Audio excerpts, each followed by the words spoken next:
Eu vou mostrar aqui para vocês um exemplo de desonestidade intelectual, desonestidade teológica, vindo de uma pessoa que eu às vezes até concordo com algumas coisas. Mas por isso eu sempre digo, não estou generalizando, porque eu concordo com algumas coisas, mas não com tudo, né? Ouçam.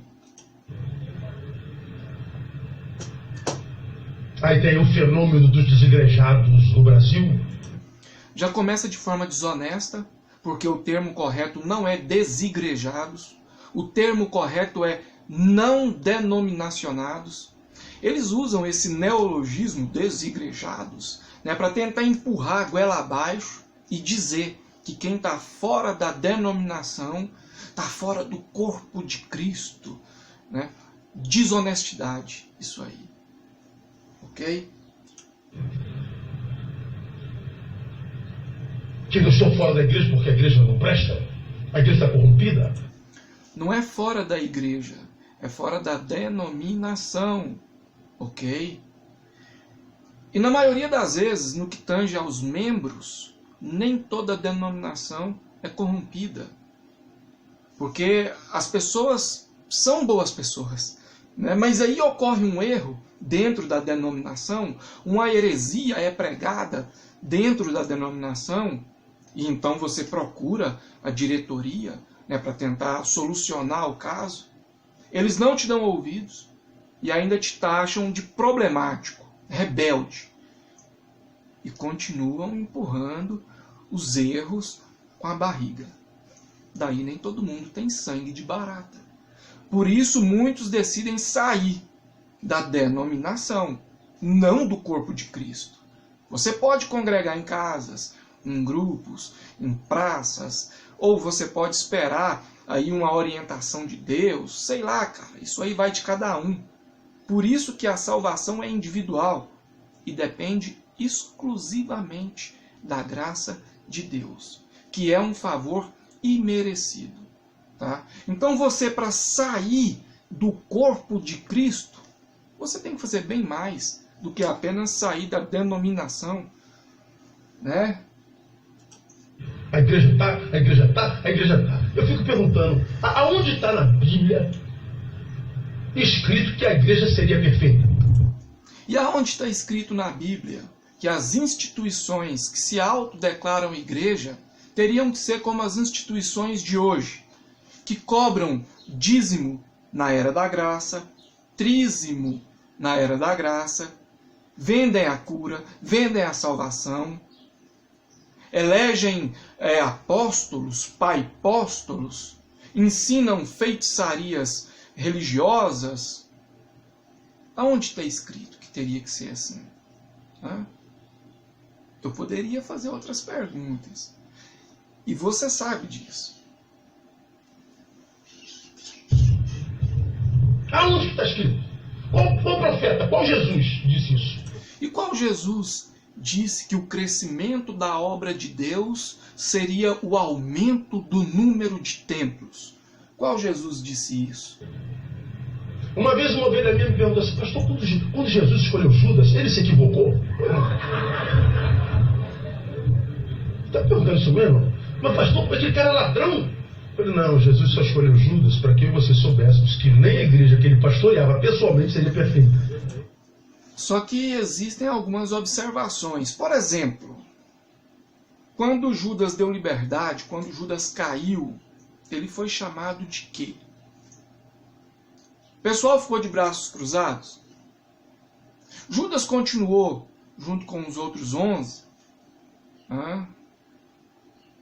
Agora uma reflexão. Judas foi bem mais honroso que esses pseudos apóstolos e pastores e paipóstolos de hoje. Não quero generalizar todo mundo que está dentro do sistema religioso. Eu sei que existem algumas pessoas sérias. Infelizmente trata-se da minoria. Mas, voltando, Judas teve mais honra, porque quando ele caiu na real do erro que ele cometeu, ele tirou a própria vida. O temor, a angústia e o arrependimento foi tão grande que ele se matou. Hoje os caras estão aí ensinando feitiçaria religiosa, vendendo a salvação, vendendo objetos mágicos e não se arrependem. Eles não têm a mesma honra. Não estou querendo dizer para a pessoa se matar, pelo amor de Deus, não é isso. E que amadurecer nada mais é do que conviver com as diferenças. Conviver com as diferenças, todo mundo sabe. Diferenças existem dentro da própria casa, com pai, mãe, irmãos, primos, sei lá, né? E também existem diferenças dentro das denominações. Mas 97% das pessoas que saem das denominações, elas não saem por causa das diferenças. Elas saem por causa das heresias que são pregadas lá dentro. Elas saem por decorrência da insistência da diretoria das denominações em persistir nos mesmos erros. A omissão em não querer mudar a coisa. Essas pessoas saem por decorrência do desvio de caráter, do desvio de conduta moral, espiritual. É por causa disso que elas saem. Não é por causa de fofoca ou de diferenças. Isso aí existe. Em todo lugar, todo mundo sabe disso. Raciocínio. Hoje, o cara acha que amadureceu e se afasta dos... Não é que ele se afasta. Ele simplesmente procura outros rumos. Que não são corretos. Quer dizer, os imperfeitos estão na igreja em comunhão falando de Jesus. Os perfeitos estão lá de fora achando que tem razão. De fora de quê? Segundo ele, da igreja. Olha o nível de desonestidade intelectual, argumentativa e teológica desse camarada. Nada contra a pessoa dele, não desejo mal, muito pelo contrário. Mas é complicado.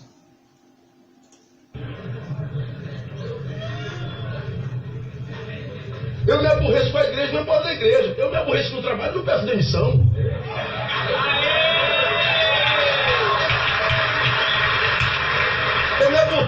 Só que no trabalho eu ganho dinheiro para sustentar minha família.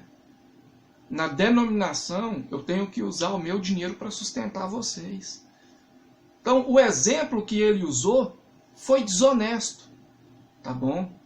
Porque no trabalho, que é uma atividade honesta, eu ganho dinheiro para o meu sustento, a pessoa ganha dinheiro para o sustento dela. Em algumas denominações a lavagem cerebral é tão grande que algumas pessoas tiram da boca dos próprios filhos para participarem de campanhas e feitiçarias religiosas.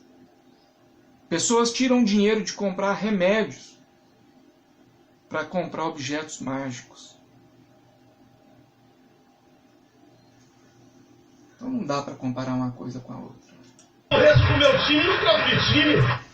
Nós nos aborrecemos com a denominação e não trocamos de Jesus. Nós continuamos tentando seguir o mesmo Jesus da Bíblia. Eu sou vascaíno, irmão. Já era para ter trocado de clube há muito tempo. Mas... Repito, nós não trocamos de Jesus. Permaneço vascaíno. Mas não, a gente só abandona a igreja. Não é a igreja, é a denominação.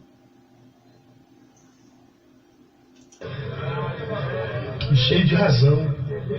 Uma igreja, você já viu isso aí? A igreja é igual a Arca de Noé.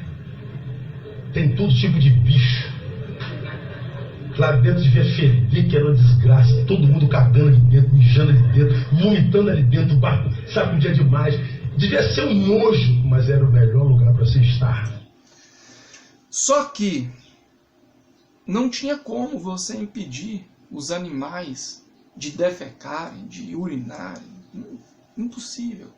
Agora, dentro das denominações, se a diretoria quiser, tem como impedir as heresias, tem como impedir as feitiçarias religiosas, tem como impedir, sim. Mas a diretoria não quer. Então, mais uma vez, um exemplo desonesto. Ok? Isso é para você ver. Eu poderia falar aqui várias outras coisas e tal, mas o livro Eclésia e Reforma Já, volume 2, vai ser lançado agora, dia 22 de setembro, sexta-feira. É sexta, né?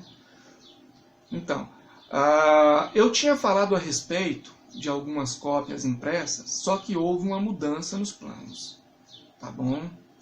A gráfica veio com a ideia de produção em larga escala e daí nós não chegamos num denominador comum.